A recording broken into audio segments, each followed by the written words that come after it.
Infiltrate Radio. All right, so welcome to Infiltrate Radio. Today is, what is today's date? Sunday, May 5th. Cinco de Mayo. Cinco de Mayo, wow. Cinco de Mayo today. So on the show today, we've got some rock stars here of the alcohol world. So we've got Zamir Goda, aka the Peacemaker. The Peacemaker. Welcome to the nightmare. Making peace everywhere he goes. We've got Courtney Crocket, traveling cocktailian. And we're going to have Chris Carlson on as well. Also the spiritual advisor to Mr. Zamir Goda. Chris. So we're also here at the, let me see the shirt again, I keep forgetting the name It's of it. the Great American International Competition. Which is a strange name because it's a Great American International Exactly. It's like competition. very confusing. But, I'm not sure who is making America great again. Definitely not me. Right. It's just No, I'm invited. I think we all are. Yeah, you are, because you're bringing America the Russian vodka Yes. that we've all come to know and love. So No collusion. No collusion. Thank you, sweetheart. But let me make it clear. Patrick, yeah, it's not Russian vodka imported to the US. That's the whole uniqueness of this. so it's made. It's Russian ingredients, Russian unique recipe for It's Russian czars inspiration. created here. So it's the whole idea is Moscow born, Moscow in Russia, Sure. and New York grown. So that's why I'm New York State. So it's actually a New York. It's American vodka. Which is fantastic. Now I have tasted this in the past, but it's been a while since I've had some. So maybe it's 5 o'clock somewhere, right? Is it even 5 o'clock here? I think it is. It's pretty close. Close It's enough. Sunday. I mean, you guys have been drinking since what? 8? Yeah, we I covered think the we started church at 8 o'clock service. this morning. I think we repented at the church service in the morning. Look at Courtney, Yeah. she's well, approved. I'm on the way of being fully lubricated. Excellent. Yeah. So would you mind pouring us a little bit? Yeah, here, that's Samir? what I'm here for. And just, I guess, tell us a little bit about what made you get into wanting to make a vodka? Is it something you always wanted to do, or was it? Yeah, that's a long story. Are you Yes, with us? please, come I on. can't do it in Russia. Superstitions. I can only do it when you are grounded, never in Heard. the air. Bad luck. Heard. Yeah. So, where should I start? Well, I would like to apologize first of all. When we started on Friday, this bottle was full. We are at about a third now, and I take responsibility for at least 2/3 of that being gone. She promised that there'll be much more than 2/3 for the All right. Sunday gig, but Well, you had to make a little piece. Was there? you see, a with Well, women, I had to, with I had to women make trust, sure that everybody tried it. trust too. but verify. Yeah, good. Thank you, Charles. So back to 1980. How old were you in 1980? I was born in 1980. So Aw. that was the year I was born. So you don't remember much, correct? I don't. Not Okay. a lot. A little bit. So No, I don't. 3 things you should know about 1980. December 1979, Soviet Union brought their troops to Afghanistan in kind of a operation to help local Afghanis against the totalitarian regime. Right. And definitely they set up the coup d'etat and brought their own guy from Czech Republic who became a new Afghan president, Babrak Karmal. A big mess started in the West, kind of like now.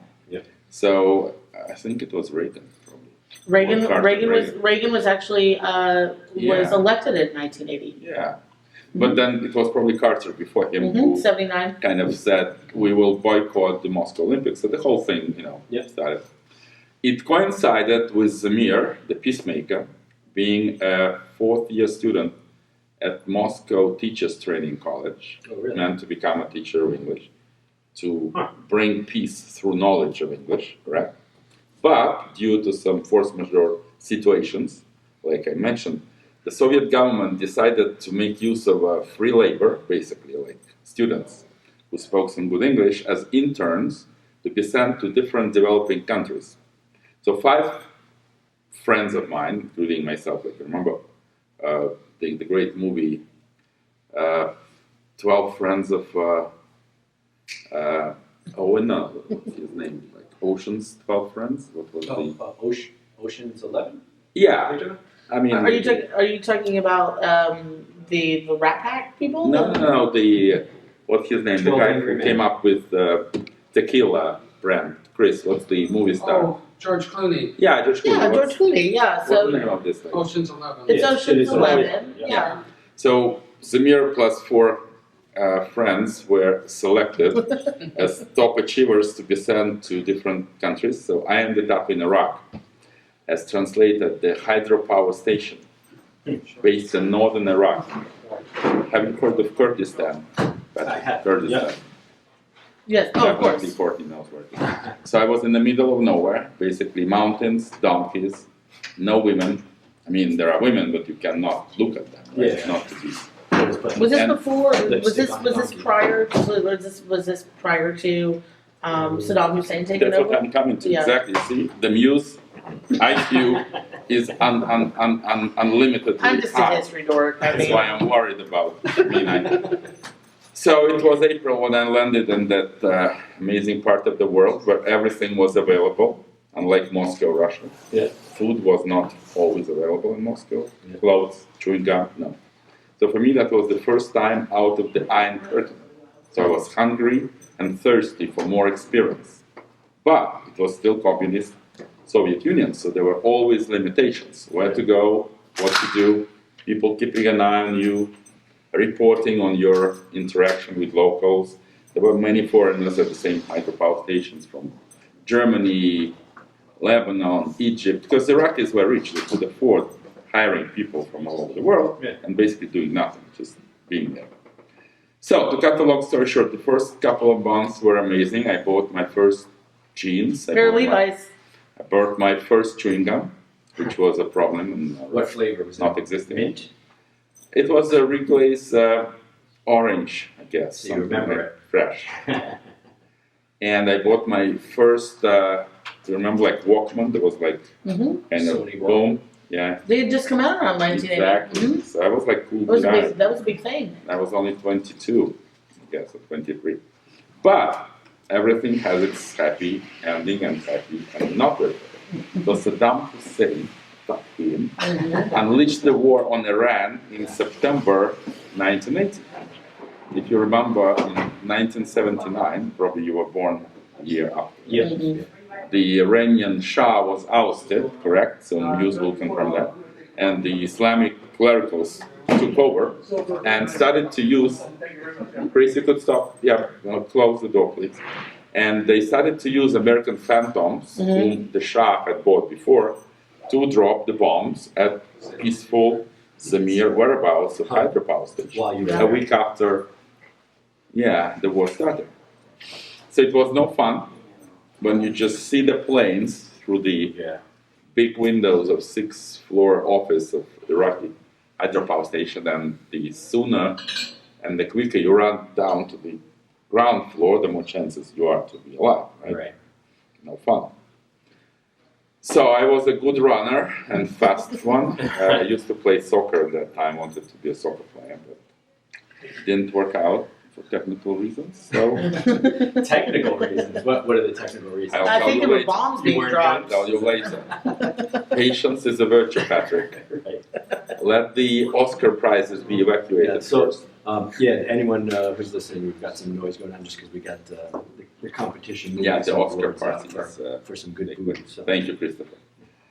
So, evacuation started. So, the people who were employed from Russia and many other countries, most of them, were evacuated because it was dangerous. But Zamir was stuck on the contract, which was called technical assistance, which meant 24 hours, 3 Russian engineers and myself as an interpreter were kind of needed on the site in case something happens to reactivate the power station, right? Right. So that there is power. Sure. When there is power, there is heat. Yeah. There is conditioning, fridges, otherwise you die. Right. It's basically very Was it- hot. is it- Summer. Okay, so It it's was hot not at the desert time. because I was lucky to be in the north of Iraq, but otherwise it would be like the end of life. Right. So, 3 colleagues and myself, they were about my father's age, like 45, 50 at that time, would tell me, Zamir, you have an option in life to survive this war situation. So like what?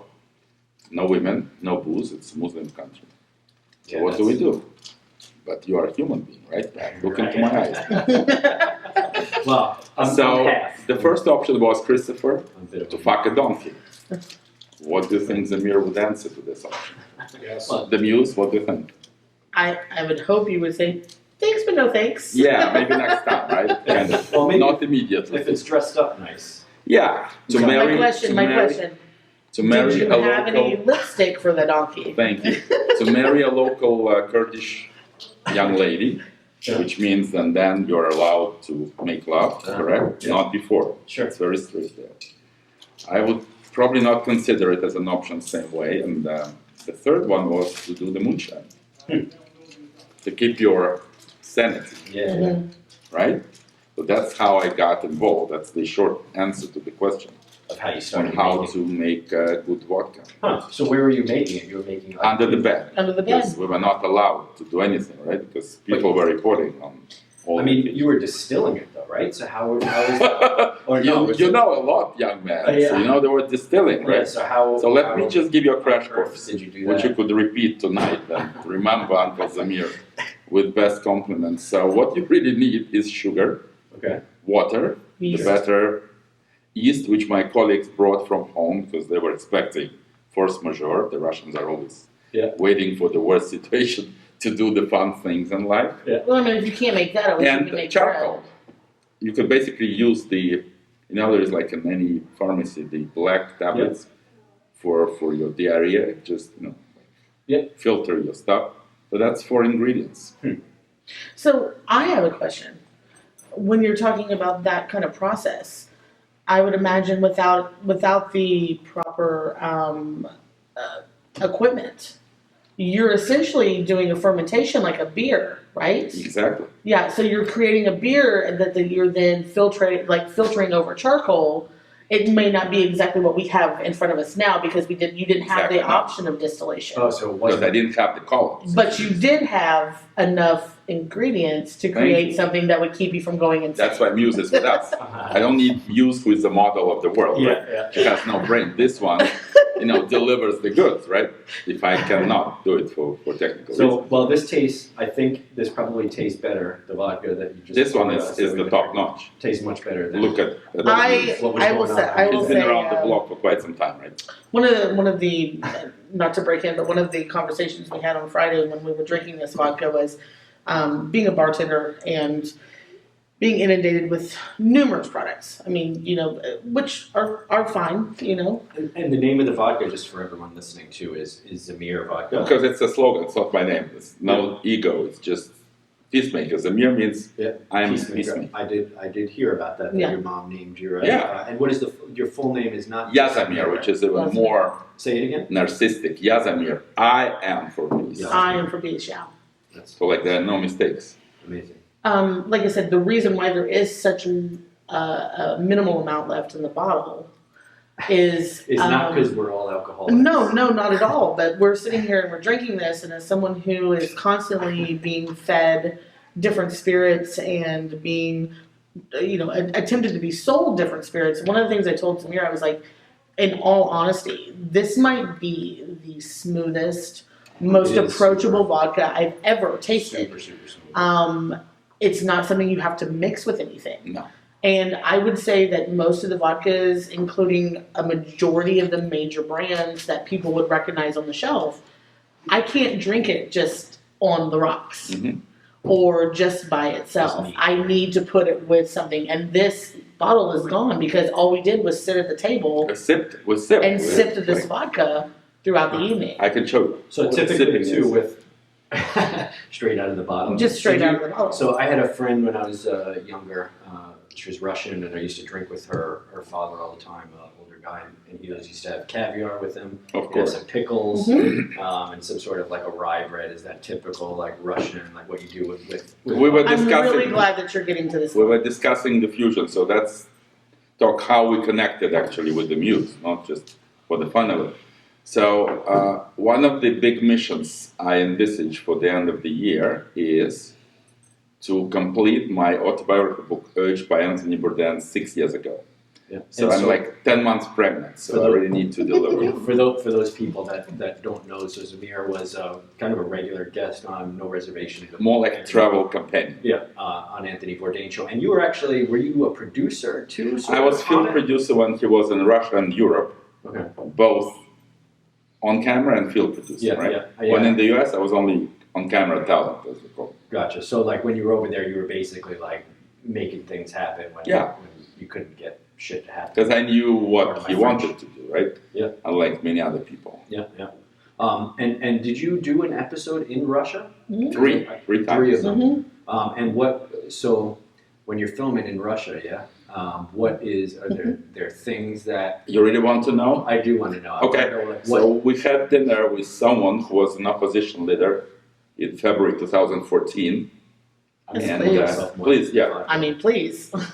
You paid for it, so now you can just you keep it. I'll sign it. Oh, no. Tip it up a little bit more. Tip it up a little bit more. You see, Yeah. the muse is very Yeah, demanding. you do. Yeah, There we are. She's a saucy one. yeah. She knows what she likes. That's what I like All right, about sorry. her.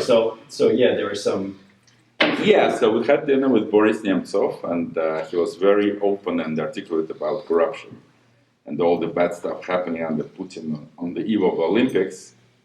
And 5 months after, he was assassinated.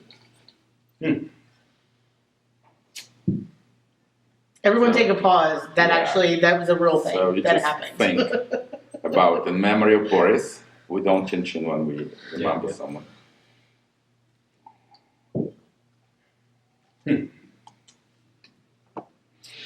God damn, that's so good. Thank you. I just can't. You don't need actually food. You don't need anything. Well, so one of the things, I don't mean to break off, but one of the things that we discussed about vodka specifically is, so a little bit of my background being a bartender. Please, yeah. Yeah. A lot of times when you go out and you see any cocktails that are put on the menu, you see these cocktails have ingredients that kind of mask vodka. They use it as a base, but they're not really providing ingredients or flavors that highlight the vodka itself. I think there's a huge misconception in America because they have set the standard that vodka is supposed to be odorless, colorless, and tasteless. When in actuality, that's not really the fact. When you start delving into what vodka is, and when you start really understanding the spirit and the nuance of that spirit, you realize that it has a lot to do with the water source. It has a lot to do with the yeast that you use. It has a lot to do with these things. What is the grain? Is it Only wheat. This is wheat. Wheat. Yeah. Only. In Russia, we don't do any. So your grain is going to play a part, but predominantly with vodka, because of the way that it's distilled, because of the way it's filtered with charcoal, you're getting a very pure substance. So the minimal flavor that you're getting through is going to be highlighted with the water content that you use, with the yeast strain that you decide to use. You'll find vodkas that are incredibly yeasty, bready, like you were talking about, like rye bread, right? You were talking about putting them with pickled things where you get a little bit of that brine, that salinity. You're talking about putting them with other foods where that minerality from the vodka actually comes through and highlights what you're pairing it with. This particular vodka is one that breadiness is there without being overwhelming. That minerality is there without being overwhelming. It's a really beautifully balanced spirit. Probably one of the most balanced spirits I've had the opportunity to try. And whenever I think about putting it with, or putting a cocktail together with it, I don't want to hide those nuances. I really want to showcase and those nuances. Typically, too, like with vodka, especially in Russia, like you're not mixing drinks with it. Right? You must be kidding me. It's straight. When you mix it, people call you a pussy, so Yeah. they want to be called that. Which, I get. Yeah. But, you Men's also, culture. I come from a kind of a different Yeah. background being in hospitality Yeah. where you have So you don't guests. call your customers pussies? No, I do. I call them pussies all the time. No, it's fine. Is that Phil? Is that Um, is that Phil a is the guy. guy? Mostly after shift, but Okay. after No, they take their money, we call them I will pussies. call them a pussy to their face. I have no problems with that. It's all in good fun, but at the same time, I really feel that we have an opportunity being in this industry to help educate our guest base on what it is. Like when people come to me, for instance, and they're like, I don't really know what I want. I'm just going to do a vodka soda. Yeah. My response to them is like, are you doing that because you know it's safe? Or are you doing that because that's really what you like to drink? Yeah. And if it is what you really like to drink, like the vodka that you're choosing to mix with the soda, and the soda that I have specifically with these nuances and these flavors that do exist in the soda water, not the right vodka to have. And you get this chance to kind of turn them onto something that they wouldn't otherwise be turned on to without them feeling that they're being told that they're wrong for liking something. And so Courtney, for those the people listening too, so you're partnered up with Zamir here on. Actually, 2 days ago, by Yeah. your guidance. There's a cruise, correct? Is that? Yes, Yeah. there is. Is that, can you talk a little bit about? Yeah, I'll tell you more because she's just a night invited party. Yeah. So I'm first literally of all, just attached to him yeah, like a barnacle first at this of all- point. First of all, this is the breaking news. I just realized that I found Messiah for America. Look at Courtney. At Coy. Yeah, because she understands how to deliver the right news for America. message. I cannot do it. I Oh, have no come on. patience. I have no patience. Yeah. It's okay. He's the face, I'm the brains. Exactly. It's totally So fine. she helps my message be heard, right? So that's what Messiah is supposed to do. Yeah. Correct? The So in message. other words, I don't need the credit. She knows how to explain that you don't need black caviar unnecessarily. You don't need very expensive salmon, which the czars would have, right? Rank and file person like me and her could nicely do it in a way as a sandwich. Mm-hmm. Rye bread, a piece of spread or like a herring, something kind of salty and fleshy, right? Sort of that you never drink on the empty stomach. That's what you should probably say. Yeah, sardines, Yeah. an olive maybe, right?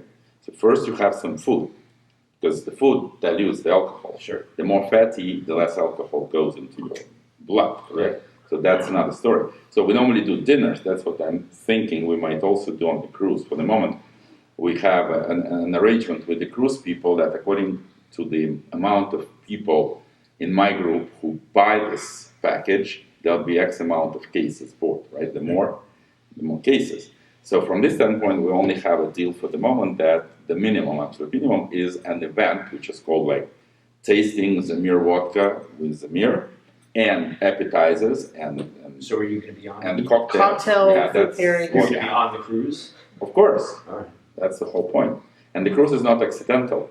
I really think this is the best time for me to pay real tribute to Anthony Bourdain, my mentor, who actually changed the world and changed myself for the last 18 years of my So, friendship. and that's something I wanted to ask you about a little bit too. So I know that you started. We talked just briefly a few minutes ago about you being kind of a producer, if you will, or getting things done in other countries. How did you actually get involved with the show initially? Was it With his because show. they were going out there? Yeah, by pure coincidence, when he was doing his first gig, actually one of the first gigs as a TV host, it was just a pilot basically. Yeah.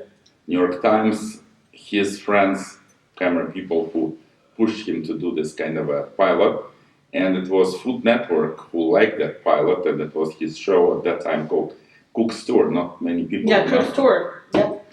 So Russia was one of the episodes, so he landed, and somehow the local fixer they had originally disappeared before even meeting them at the airport. So someone from New York who knew them and myself asked me to come over and help them, like as a sort of force majeure.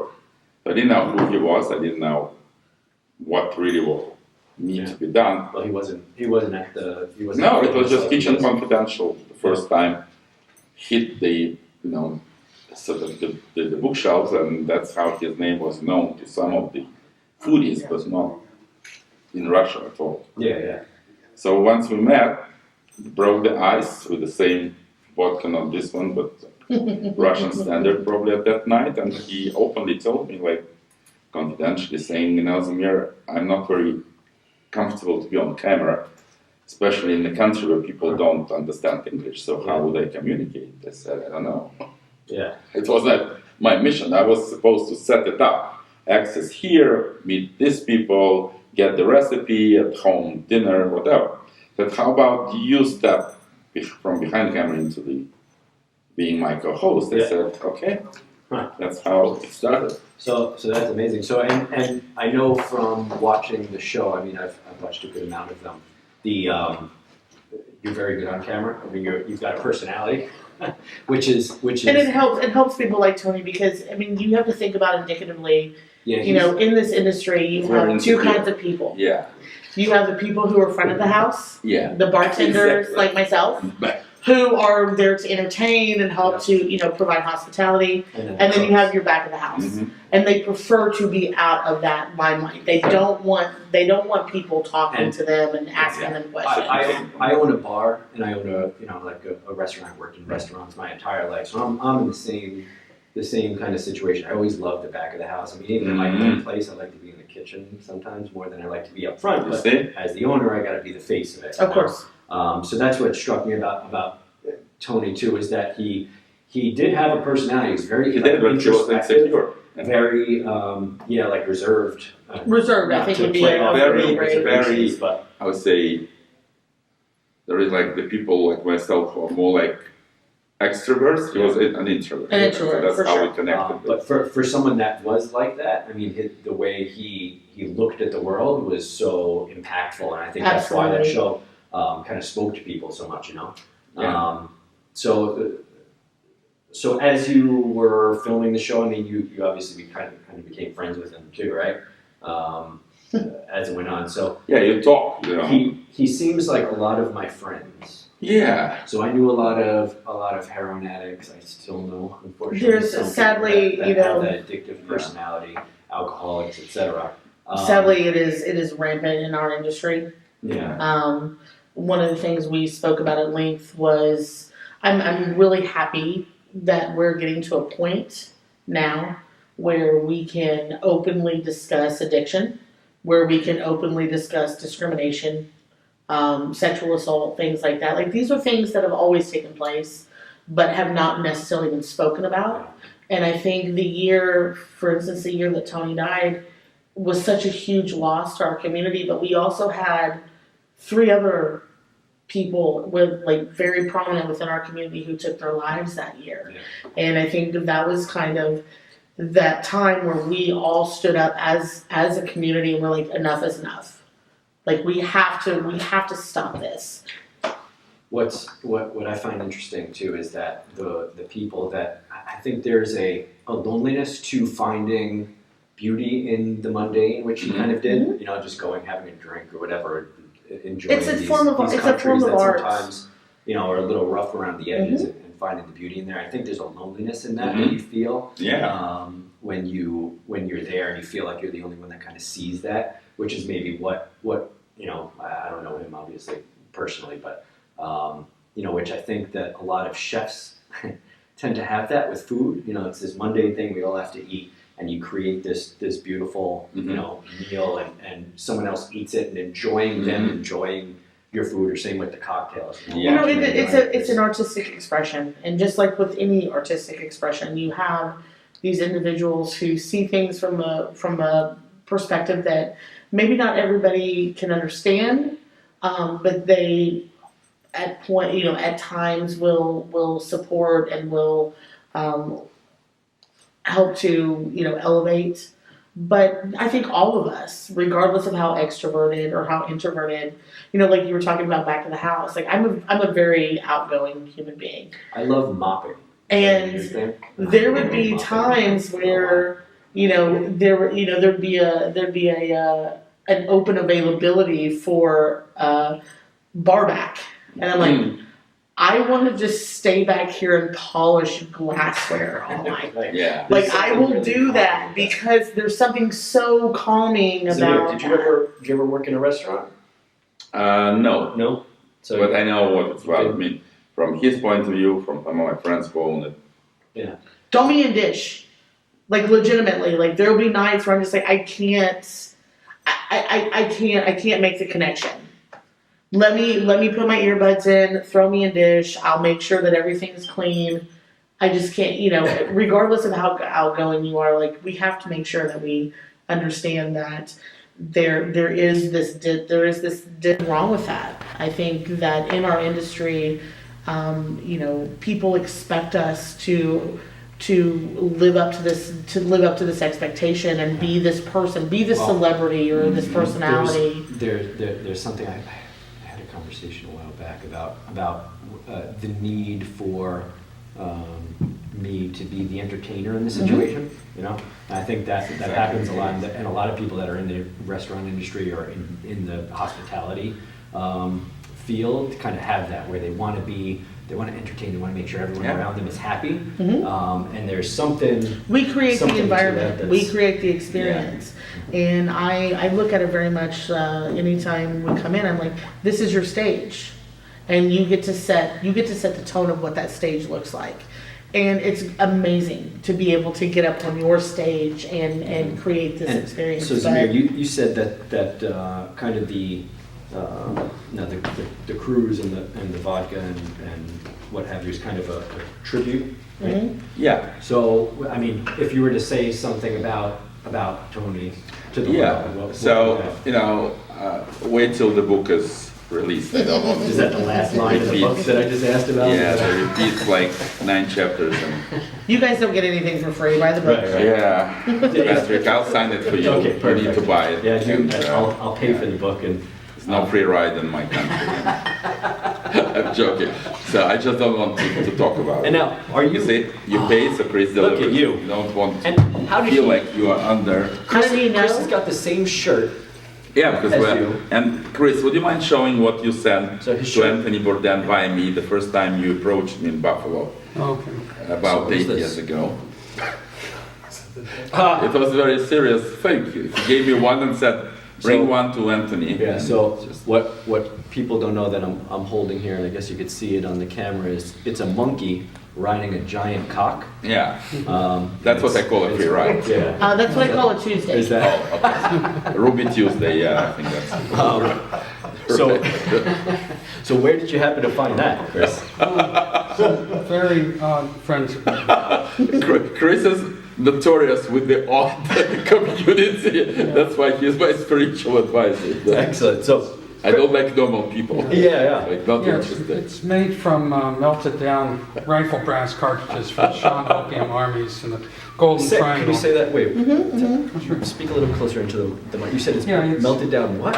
It's made from melted down rifle brass cartridges from the Shan Opium Armies in the Golden Triangle in like Thailand, Burma, Vietnam area. And it's a charm against bullets and good luck and other things.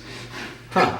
So what's the significance of the monkey, and then secondly, or I guess firstly, what's the significance of the cock? Artistic. And when I say cock, I don't mean like a bird. I mean A rooster. like a phallus. Not a rooster. No, a big fat cock. Yeah. That's what he's talking about. Chris, what's the idea? Please? Oh, well, it's fertility and virility, and also like you will prevail and not get shot by the other guy. Yours is bigger. Your man- You will live to reproduce. I gotcha. So kind of like yours is bigger than. Yeah, and it's served me well. Has it? Has it worked? Yeah. Oh, it's worked very well. You've got. Do you have your own monkey, Zamir? I cannot carry because my wife won't allow me. She's like, absolutely not. Take that off I right just- now. Doesn't get Chris' story on this fertility. He thinks that's like advertising my availability. That's how Russian women look at it. So Chris, Zamir said you're his spiritual advisor. Yeah. So how would you describe yourself in this? Please, yeah. Don't be shy. He's normally very shy. Well, I've also been known to describe myself as like the Paris Hilton of booze. Like seen everywhere, but didn't actually do anything, but everyone thinks you're there, so you must be some sort of expert. So, Well, you got to try some spirits and some stuff the last couple of days, right, at this competition. So that's been good. well, I've been working in the business for years, and I have to the risk of a personal plug, I have a website, spiritsreview.com, where I write about booze and have, for years, so I've gotten sort of a following. And So how do you, so Spirit? spiritsreview.com. So I consult with various people, and I, go to all sorts of places and do judging and consulting and things like that, and that's how, Zamir and I sort of got together, and it was downhill from there. So you guys though have been kind of partners in crime with the vodka. Yeah, Yeah. it was instrumental, right? So, steering me to the right So ingredients you told- locally. you told me a kind of a story of where you guys were making it too, out in the middle of this Middle of damn nowhere this almost. field. Yeah. So Yeah. can you is that a story you're allowed to tell here on? Yeah, Yeah, I guess. I mean, the federal government has already questioned us several times on this. we're clean. We talked a little bit because you were like, well, in Russia it's a little bit different, like business. Yeah, that's why I'm here. And what have you, right? And I said, well, the government in the U.S. is kind of the same here when it comes to alcohol and business. course. They've got their hands in everyone's pocket too. So, which led us to that story about where you're. Yeah, well, he's kind of the Jesse Smollett of vodka, because I told him at the time, pay in cash, no cash, no, he pays with a check. I'll get back to that. Save my ass. Yeah, so, no, because we started with someone who had a very, very large distillery in like literally the middle of nowhere. You'd like tell people to go out here and they'd be like, no, you're kidding, right? No, and they're like, no, take a left at the ice cream stand and you go over the hill and you keep looking and you see something that looks like a couple of ICBM rockets on the ground, and that's the distillery. Guys. And so, anyway, it's this place in the middle of nowhere that was it was government funded for millions of dollars, and it was, I don't know how to describe, like kickbacks and influence, and it was not like it was supposed to be a real business, and this guy built it in the middle of nowhere, and we got involved because they offered us vodka very cheaply the way we wanted it, but you'd walk in and nobody would be there, and you'd literally like walk into the distillery and wave your hands at the security camera for 45 minutes before anyone would react and come out, so somehow we ended up with 200 bottles of vodka, sample of 200 bottles that we packed into a car in a muddy ditch, and we managed to get it away. Saab was nearly like collapsing after this load in the truck. Yeah. Poor Chris. Yeah, and so we dragged that off and we went to a party at someone's place I won't mention, and it's about 3 o'clock in the morning when it looks like a bad war movie when the radiator blows up and the radiator fluid is coming up over the windshield and all the gauges are spiking. And I'm like, no, I am not stopping in the middle of Rochester with 200 bottles of vodka with Zamir next to me and explaining this to a state trooper. So we got off the road and hid the car in an alley and went to a bar and called AAA and said, we'll be in the bar. So that's the birth of Zamir vodka. Yeah. The labor was hard. Yeah. Well, nothing good comes easy. No. I guess, Zamir, right? Not with me. That's kind of the way of the world, I think, too. As I get older, I start to realize that everything that gets made is kind of like in that way, So you said you're writing an autobiography. Are you personally writing it, Zamir? Now I had to hire several ghostwriters. Okay. Whom I promised to have the names on the cover, which didn't help. The biggest problem was there was not my voice. So in other words, I was giving them different bits of material in English, mostly. Yeah. One guy was English, Russian speaker, didn't help.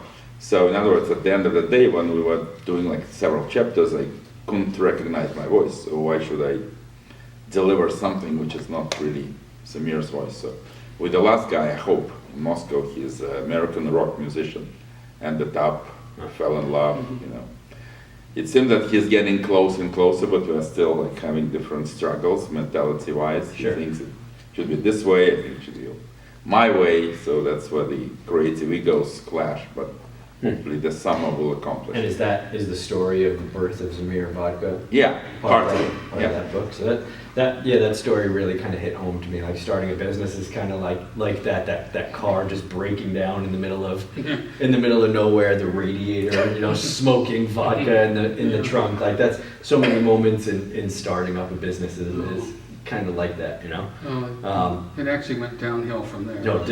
So it's gotten worse since then. Oh, well, depending on who you ask, because because this guy, we couldn't work with him anymore for various reasons, and we found out rapidly why, because we were doing a TV appearance, and we were driving down to Honeywell Falls, and they called Zamir, not me, and he goes to me, he goes, "Oh, Christopher Vladovich, good news, TGV wants to talk to us." And I thought it's PBS. Yeah, CBS. Like three letters. So I was like, Yeah, PBS, some okay, TV show. good. I'm waiting for you. I said, oh, Yeah. how did they know? Yeah, no problem. So, we drive into the distillery and we get there and our friend Adam runs out and he sticks his head in the car and says, "What the hell did you two do? There's a TTB agent, a federal alcohol agent looking for you two."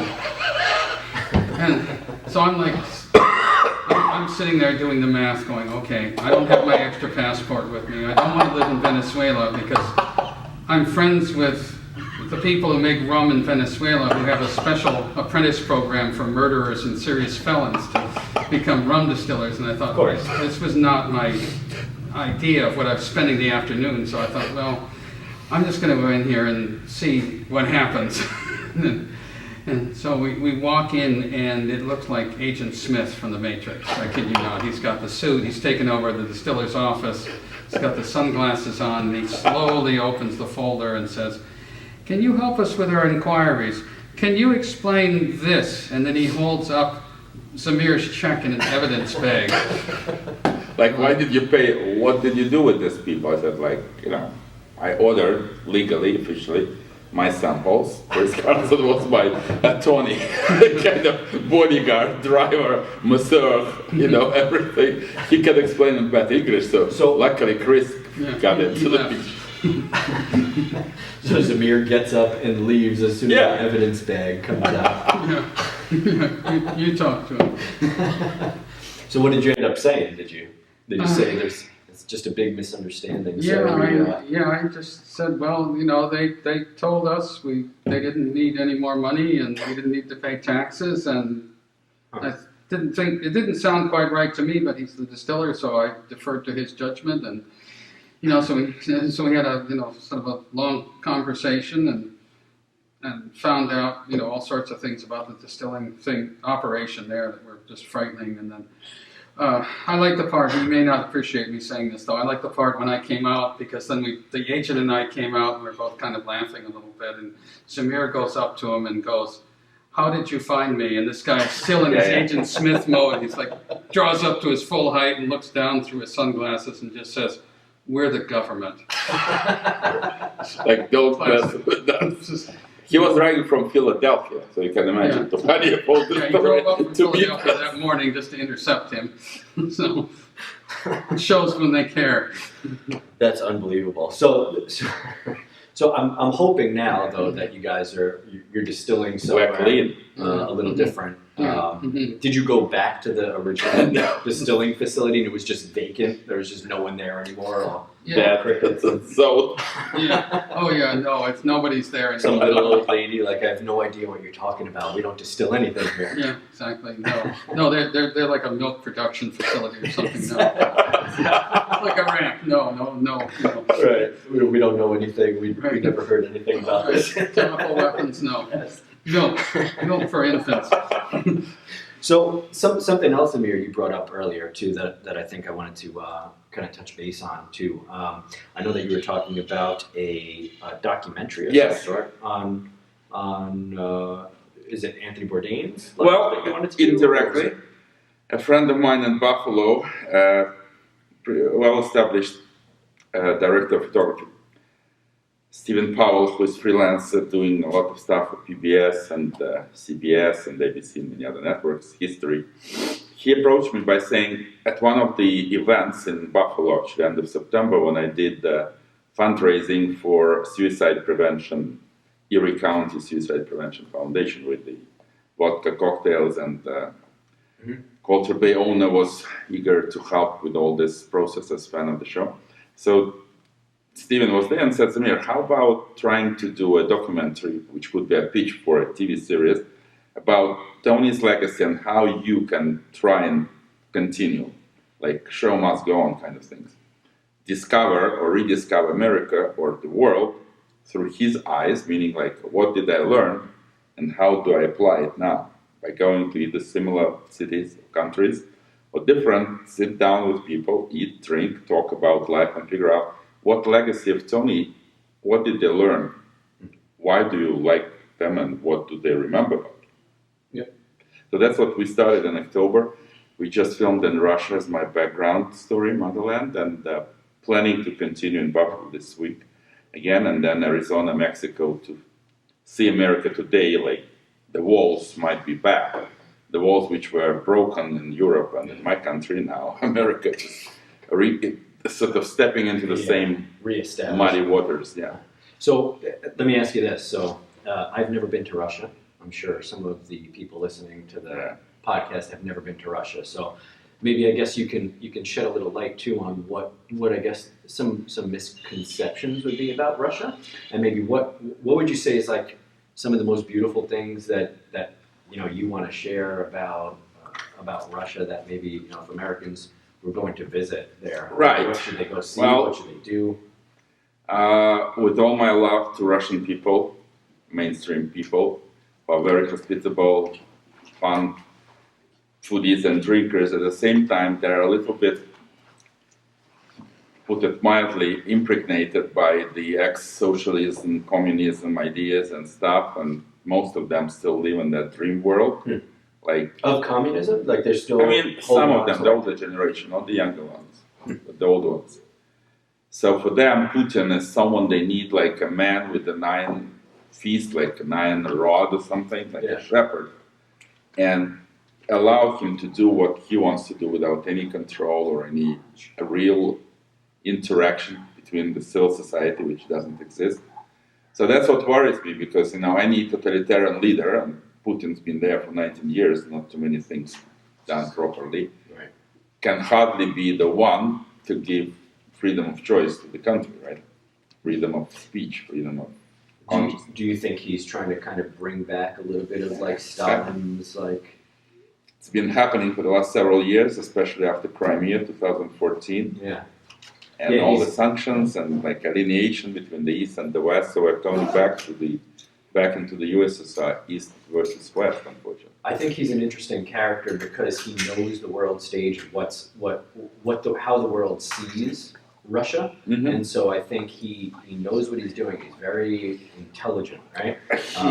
And he I guess is playing to that underlying romanticism about communism that exists there in Russia, right? Yeah, and is playing that up. So we talked a little bit about like the Gulag Archipelago last night and that sort of thing that was going on in Soviet Russia, back in the day, and I think we touched base on like how it kind of resonates with some of what's going on in the U.S. now. Yeah, too. In a way. So Putin and Trump probably would be the best friends if there were no, how say, opposition to this. Well, Trump's courting him now. Trump loves him, and I'm not he's sure buying him Putin loves drinks. him back. But he's buying him drinks. He's like, it seems like putting his hand on his knee. Yes, strange relationship, but Putin is definitely much smarter than Trump. Oh yeah, and would probably twist his arms and legs the moment there is kind of a love affair happening or something in between them, which is a dangerous alliance. So do you think there's a fear right now in because again, I have not been to Russia, but I mean, you probably know it way better than I would, and probably most of the listeners that are listening to this. But I mean, do you think there's a fear of it slipping back into almost like a Soviet? Well, and government?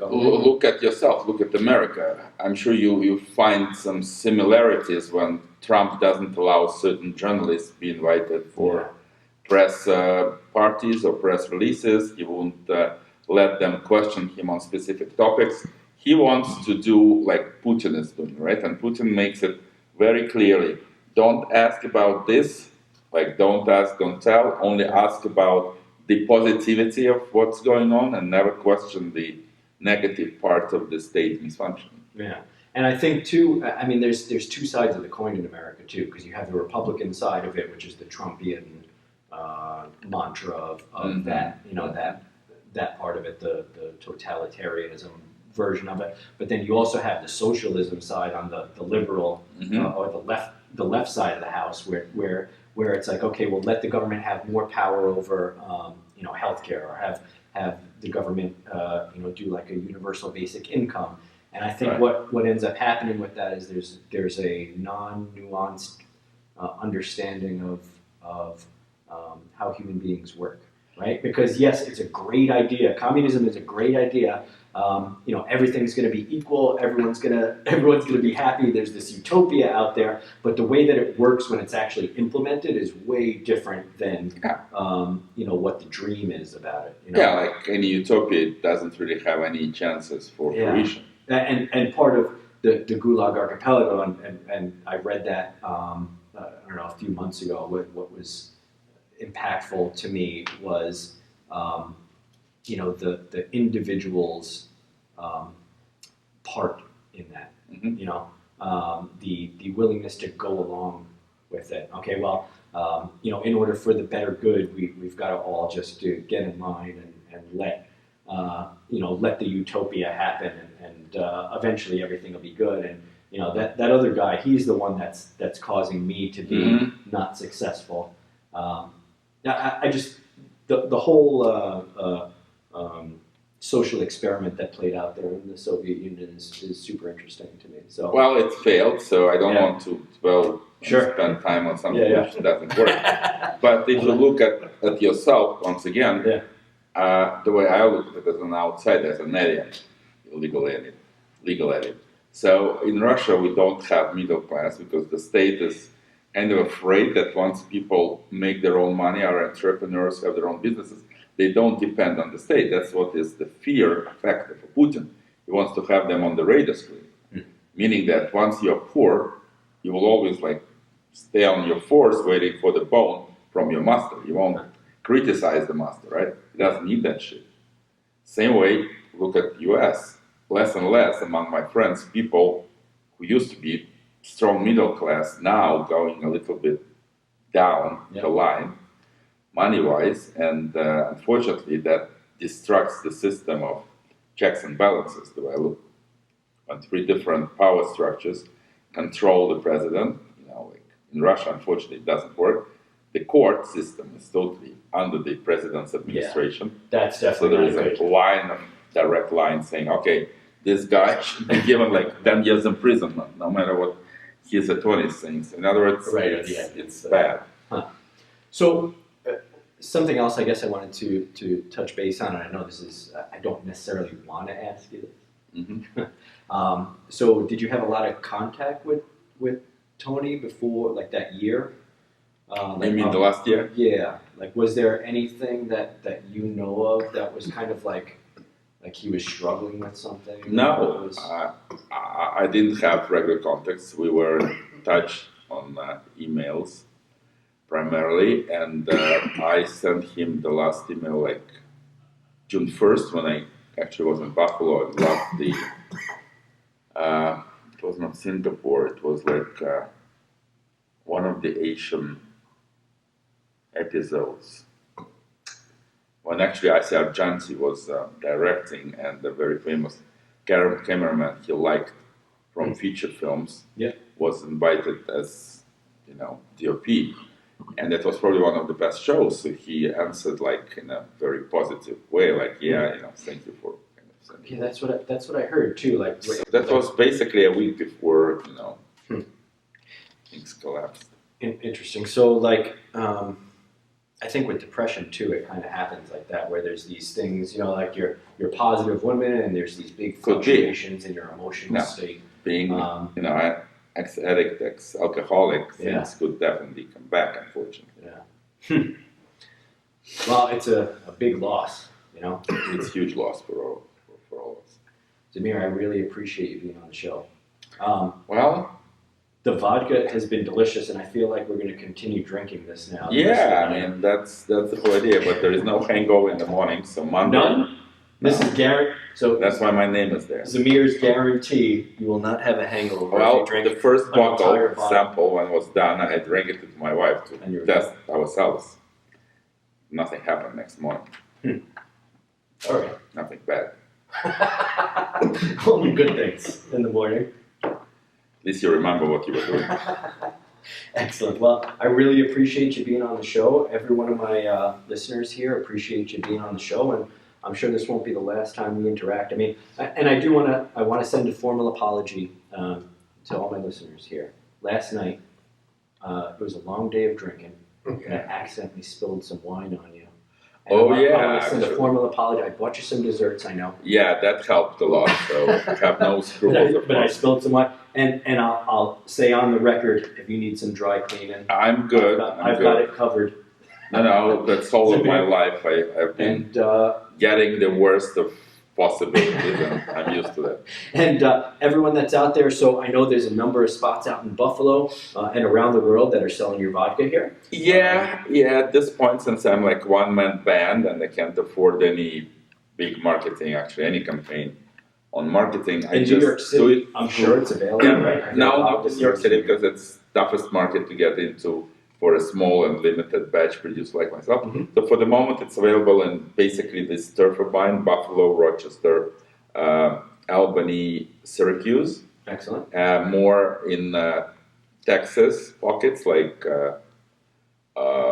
Austin, College Station, Waco, a little bit in St. Louis and Kansas City, where I'm going for the next vodka tour next week after Buffalo, and a little bit in Detroit area like Lansing. Okay. Yeah, some kind of pockets. But I'm looking for investors.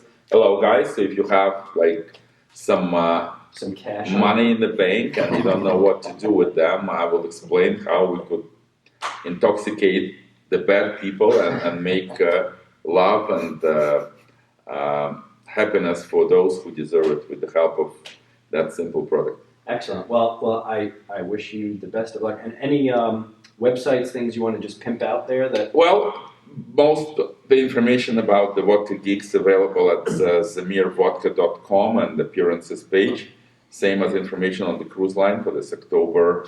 That should be cool. Amazing tour. I think I might have to go on one of those. You I've know, never been on a cruise. Honestly, if I could just explain how affordable it is, you will need to get your tickets from Rochester to Fort Lauderdale and back. If you have miles, it's very, very affordable. I already booked mine for Delta. And the two passengers cabin with a window is $820 per person, covering all accommodation, food, most of the booze, and free entertainment for the whole nights, which includes my gig with Courtney and that amazing night.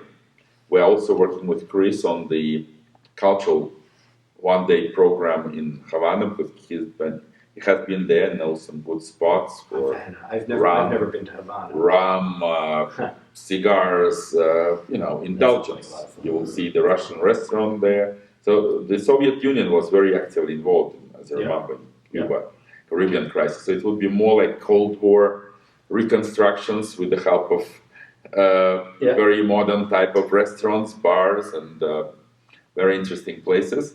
So you only will have to pay for Cuban visa, $75 on top of it, and I think it's $36 as tips for the crew. Like 700 crew members will help you feel like czars for 5 nights, 6 days. So don't hesitate. That sounds fantastic. Fantastic. I think I might have to sign up actually. Yeah. So again, It's going to be fun. thank you so much. Go out and buy Zamir vodka. If you can find it, just hopefully next week we will have reinstalled shopping online, also available at zamirvodka.com, like where to buy.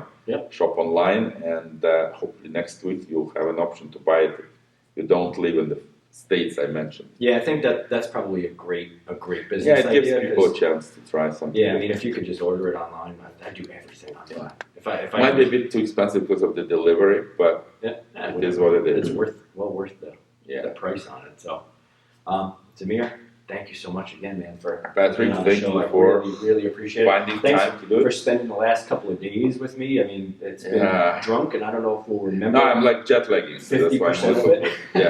a little bit slow. You're coming off a 10-hour flight from Russia, and Yeah, what like 2 time days is it? ago. What time is it in Russia? Right? It must be like Any idea? 2 a.m. 2 a.m. Mhm. And you've been going like a champ though. Yeah. Since 8 a.m. drinking and tasting spirit. So, again, guys, this is Infiltrate Radio. Check out Zamir. I mean, just Google Zamir Goda, and you'll find Yeah, and don't leave country. Infiltrate Radio.